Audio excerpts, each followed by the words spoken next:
দলকে হারিয়ে শেষ পর্যন্ত কেঁদেই ফেললেন গ্লেন ফিলিপস। হ্যাঁ দর্শক, আজকে শুধু ইংল্যান্ড জিতেনি, জিতে গেছে পাকিস্তানও, আর ব্যাপকভাবে হেরে গেছে নিউজিল্যান্ড।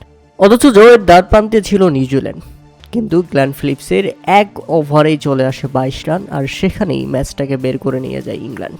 পার্ট টাইম বোলার হিসেবে বোলিং করতে এসে 18তম ওভারে 22 রান খরচ করেন গ্লেন ফিলিপস। 19তম ওভারেও 16 রান নিয়ে আসে ইংল্যান্ড।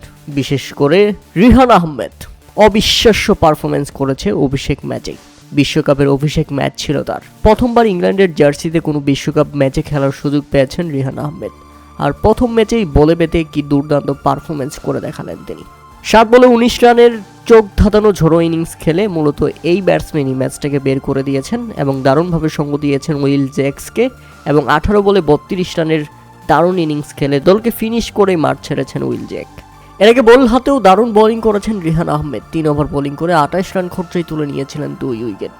তাই তো নির্ধারিত 20 ওভারে 7 উইকেট হারিয়ে আগে ব্যাটিং করতে নেমে 159 রানের মধ্যেই থেমে যায় নিউজিল্যান্ড। দলের হয়ে সর্বোচ্চ 28 বলে 39 রান আসে গ্লেন ফিলিপসের ব্যাট থেকে। তবে তাতে কি, ব্যাটিং করতে নেমে সব থেকে বড় হোঁচট খায় ইংল্যান্ড। প্রথম 2 রানের মধ্যেই 2 উইকেট হারিয়ে ফেলে ইংল্যান্ড। জস বাটলারের কি হয়েছে, তিনি এবারের বিশ্বকাপে একেবারে ডিসঅ্যাপয়েন্টেড। কোনো ম্যাচেই রান করতে পারলেন না।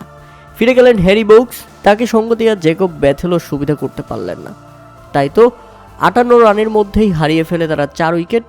সেম কারণ টম বয়েন্টন ভালো খেলার ইঙ্গিত দিলেও সুবিধা করতে পারেনি। তাই তো শেষ 14 বলে যখন প্রয়োজন ছিল 29 রান, একমাত্র ব্যাটসম্যান উইল জ্যাক, কিন্তু উইকেটে এসে গ্লেন ফিলিপসের 18তম ওভারে ঝড়ো ব্যাটিং করবেন রিহান আহমেদ, কে জানতো। তাই তো শেষ 12 বলে 21, এবং সেখান থেকে শেষ পর্যন্ত দারুণভাবে ইংল্যান্ডকে জয়ী করে দিয়েছে উইল জ্যাক এবং রিহান আহমেদ।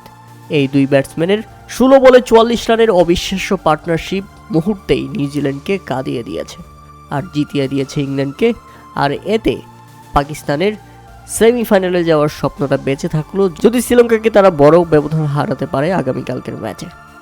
বড় বাঁচিয়ে দিয়েছে ইংল্যান্ড নিউজিল্যান্ডকে হারিয়ে দিয়ে পাকিস্তানের জন্য।